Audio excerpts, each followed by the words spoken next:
Kalian tentu memiliki sebuah kelompok sosial, bukan?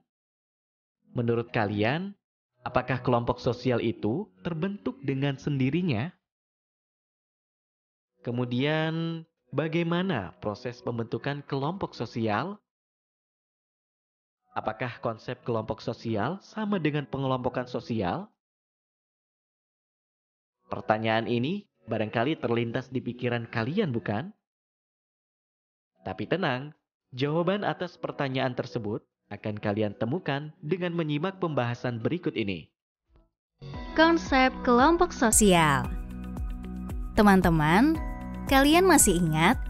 Di kelas 10, kalian sudah mempelajari objek kajian sosiologi. Apakah itu? Ya, betul sekali. Objek kajian sosiologi adalah masyarakat.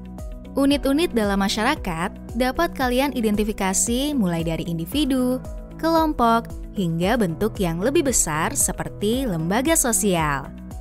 Artinya, kelompok sosial adalah salah satu unit masyarakat yang perlu dikaji dalam ilmu sosiologi. Ingat ya, agar kalian lebih memahami konsep kelompok sosial, yuk kita simak cerita berikut ini. Teman baru di kelas yang baru. Pagi ini, aku bersiap menuju sekolah. Seragamku tidak lagi berwarna putih dan biru, melainkan seragam putih abu-abu. Kini, aku duduk di kelas 10. Hari pertama masuk sekolah, aku menemukan banyak orang baru.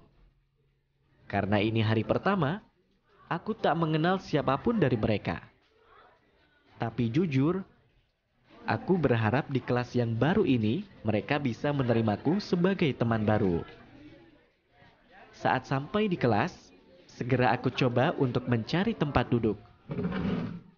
Dan akhirnya, aku temukan beberapa pasang wajah yang tersenyum padaku dari pojok kelas. Tentu, keadaan ini menjadi awal aku berkenalan dengan teman-teman baru. Ya, mereka adalah Rina, Tony, dan Aini. Aku pun mulai berjabat tangan dengan mereka. Kukenalkan juga namaku pada mereka. Kami pun bercerita tentang latar belakang masing-masing secara bergantian. Tidak lupa, kami juga memutuskan untuk saling menyimpan nomor telepon masing-masing. Suatu ketika, guru pun mulai memberikan materi hingga meminta kami untuk membentuk kelompok. Karena ada beberapa tugas yang harus kami selesaikan, aku, Tony, dan Aini pun mulai bekerja. Namun, Rina tidak demikian. Ia masih saja sibuk dengan telepon genggamnya. Melihat hal itu, kami pun memintanya untuk berubah. Akan tetapi, ia tetap tidak menyadari kesalahannya. Bahkan, keesokan harinya, Rina justru berpindah tempat duduk. Ia tidak lagi duduk di sebelahku. Saat itu, aku menyadari kami sepertinya tidak cocok dengannya. Karena ternyata, ia terlihat lebih menikmati kehadirannya bersama kelompok yang baru. Teman-teman, apakah kalian pernah memiliki pengalaman yang sama dengan cerita tadi? Dan ya, cerita teman baru di kelas yang baru adalah cerminan realitas pembentukan kelompok sosial di lingkungan sekitar kita. Jadi, semakin mengerti kan tentang konsep kelompok sosial? Waktunya beraktivitas. Teman-teman, di sesi aktivitas kali ini, kalian diminta mengidentifikasi pernyataan yang menunjukkan ciri-ciri kelompok sosial. Caranya mudah, kalian hanya perlu menentukan pernyataan berikut benar atau salah.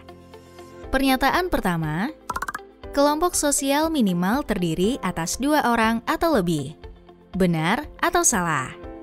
Pernyataan kedua, antar anggota kelompok memiliki interaksi yang intens. Benar atau salah? Pernyataan ketiga, antar anggota memiliki kesamaan dan saling berbagi identitas. Benar atau salah?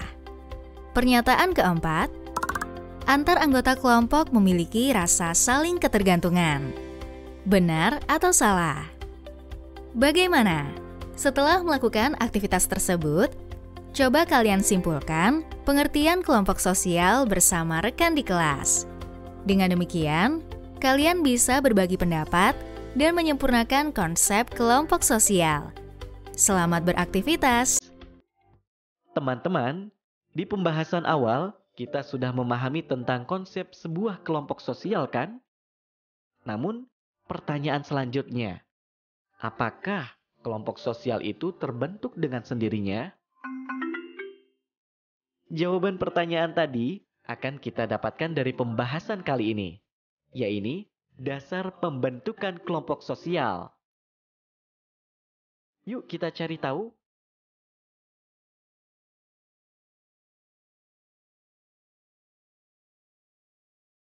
Teman-teman, manusia adalah makhluk sosial yang tidak dapat hidup sendirian.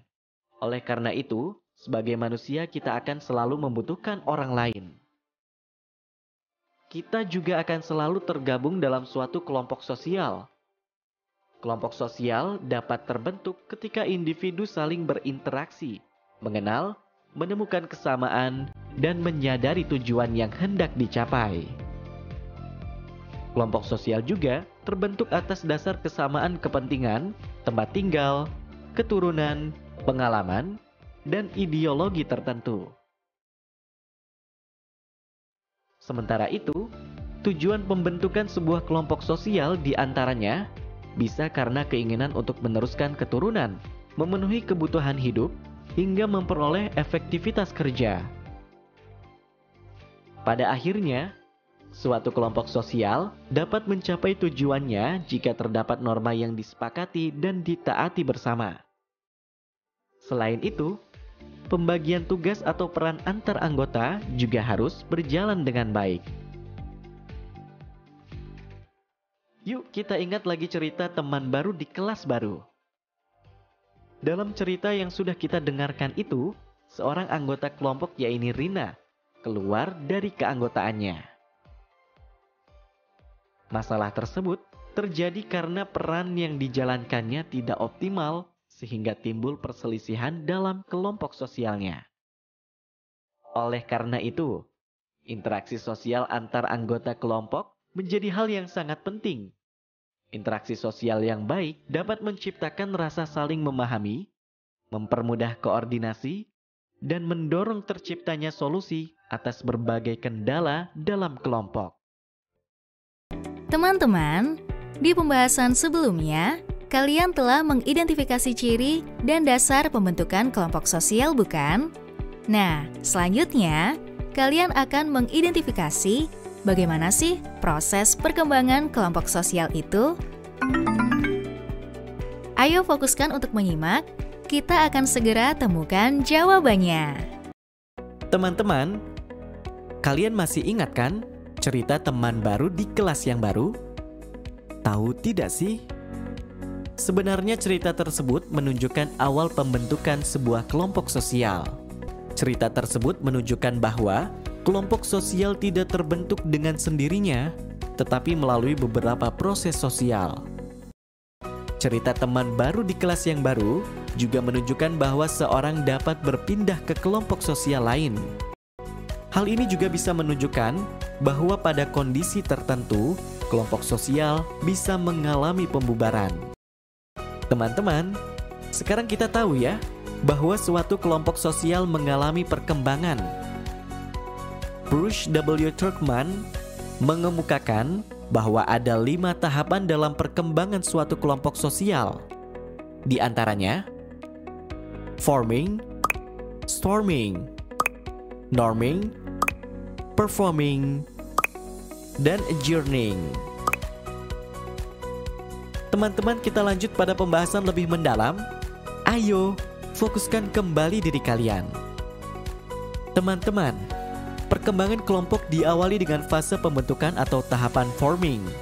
Pada fase forming, setiap anggota kelompok akan mulai saling mengenal, mendalami karakteristik satu sama lain, dan menunjukkan citra positif agar bisa diterima dengan baik. Proses tersebut memang tidak selalu berjalan dengan baik. Terkadang, terdapat juga perbedaan pendapat, ide, ataupun tujuan antar anggota kelompok. Perbedaan tersebut bisa memicu terjadinya konflik dalam kelompok sehingga disebut dengan fase storming. Konflik memang bisa terjadi dalam kelompok, akan tetapi kondisi tersebut bisa diatasi dengan cara membangun norma, struktur, hingga sistem yang disepakati bersama. Fase adjourning dapat dihindari dan berubah menuju fase norming. Adapun pada fase performing adalah ketika antara anggota kelompok dapat menunjukkan kinerja yang optimal guna mempertahankan kondisi kelompoknya. Akan tetapi, pada kondisi tertentu, suatu kelompok juga dapat mengalami pembubaran alias adjourning ketika konflik dan perbedaan tidak bisa diselesaikan secara baik. Dengan demikian, fase adjourning tidak harus selalu berada di akhir fase perkembangan kelompok. Potensi adjourning akan selalu ada di fase forming, norming, dan performing. Teman-teman, bagaimana? Apakah kalian sudah memahami proses perkembangan kelompok? Manfaat apa yang dapat kalian petik ketika menguasai konsep tersebut? Semoga kalian bisa ikut memelihara kelangsungan kelompok sosial melalui sikap kritis dan positif. Oh iya, ada upaya yang dapat kalian lakukan untuk memelihara kelangsungan kelompok sosial yang baik. Di antaranya, langkah pertama, mari peka melihat gejala sosial yang terjadi dalam kelompok. Langkah kedua, identifikasikanlah kemungkinan fase dan dampak yang mungkin akan terjadi. Langkah terakhir, bangunlah kerjasama dan sikap sosial yang positif sehingga kelompok dapat menyelesaikan masalah dengan baik. Waktunya melakukan aktivitas. Setelah menyimak pembahasan tentang perkembangan kelompok, yuk ajak teman-teman kalian untuk membentuk kelompok diskusi di kelas. Bentuklah sebuah kelompok secara acak tapi tetap proporsional ya. Misalnya, satu kelompok terdiri atas 3-4 orang dengan jumlah komposisi laki-laki dan perempuan yang seimbang. Kemudian, ceritakan pengalaman perkembangan kelompok sosial yang ada di lingkungan kalian. Lakukan secara bergiliran ya. Pilih satu pengalaman yang sudah diceritakan setiap anggota kelompok untuk kalian identifikasi bersama. Terakhir, identifikasilah fase-fase perkembangan kelompok dari pengalaman yang sudah kalian pilih. Selamat berlatih teman-teman. Teman-teman, tahukah kalian bahwa kelompok dan pengelompokan sosial adalah konsep yang berbeda? Dalam audio ini, kita akan masuk pada pembahasan pengelompokan sosial. Ayo perbaiki posisi duduk kalian, rilekskan badan, berdoa, dan mari fokus kembali. Teman-teman, pernahkah kalian mendengar istilah komposisi penduduk? Komposisi penduduk adalah pengelompokan penduduk berdasarkan beberapa kategori. Berikut contoh komposisi penduduk dalam infografis sensus penduduk tahun 2020. Simak baik-baik ya. Infografis data sensus penduduk Indonesia di tahun 2020. Diketahui, dari hasil sensus penduduk tahun 2020, terdapat 270,20 juta jiwa masyarakat Indonesia. Dari angka tersebut, terdapat komposisi penduduk yang dikelompokkan dalam beberapa kategori, di antaranya: pertama, pre-boomer, yaitu komposisi penduduk yang lahir sebelum tahun 1945. Kedua, baby boomer, adalah komposisi penduduk yang lahir tahun 1946 hingga 1964. Ketiga, Gen X, komposisi penduduk yang lahir tahun 1965 sampai 1980. Keempat, milenial, yaitu komposisi penduduk yang lahir tahun 1981 hingga 1996.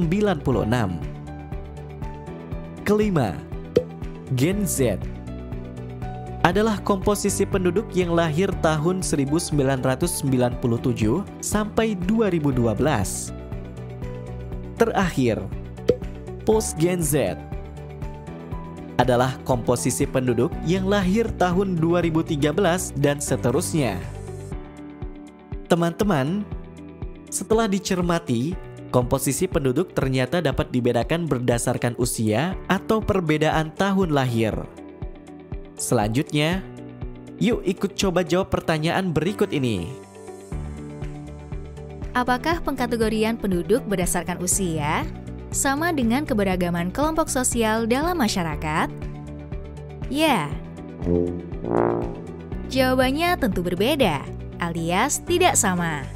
Hal ini karena kelompok merupakan dua atau lebih individu yang dihubungkan oleh dan dalam hubungan sosial. Sementara itu, pengelompokan atau kategori merupakan sejumlah orang yang mungkin belum pernah bertemu satu sama lain. Akan tetapi, mereka memiliki karakteristik yang sama seperti tingkat pendidikan, usia, ras, atau jenis kelamin. Teman-teman mungkin masih bertanya, mengapa pengelompokan atau kategorisasi perlu dilakukan dalam masyarakat ya? Jawabannya, pengelompokan perlu dilakukan agar kita lebih mudah mengidentifikasi kondisi masyarakat yang kompleks. Terkadang, pengelompokan sosial menyebabkan labelisasi. Akibatnya, seseorang mengelompokkan orang lain dengan standar tertentu. Standar yang dimaksud biasanya adalah sebuah persepsi atau pemahaman yang melekat pada pemikiran mereka. Labelisasi tidak jarang bercampur dengan prasangka, yang akhirnya memicu mereka memisahkan diri dengan orang lain. Oleh karena itu, teman-teman perlu berpikir kritis ketika memosisikan diri dalam kehidupan masyarakat. Kalian pun tidak boleh mudah terpengaruh dengan labelisasi atau prasangka yang belum tentu kebenarannya. Dengan demikian, kalian tidak akan mudah terpecah belah dan bisa turut serta memelihara persatuan dalam masyarakat. Konsep kunci. Teman-teman, yuk kita ingat beberapa konsep kunci pada bagian pertama di pembahasan kelompok dan pengelompokan sosial ini. Pertama, kelompok adalah dua atau lebih individu yang dihubungkan oleh dan dalam hubungan sosial.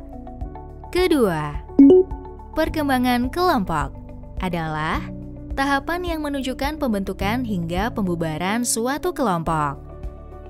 Ketiga, pengelompokan adalah penggolongan atau pengkategorisasian orang-orang yang memiliki kesamaan karakteristik tertentu. Teman-teman, pembahasan kelompok dan pengelompokan sosial sudah selesai. Selanjutnya, kita akan belajar tentang ragam kelompok sosial. Sampai jumpa di pembahasan selanjutnya ya. Salam semangat teman-teman.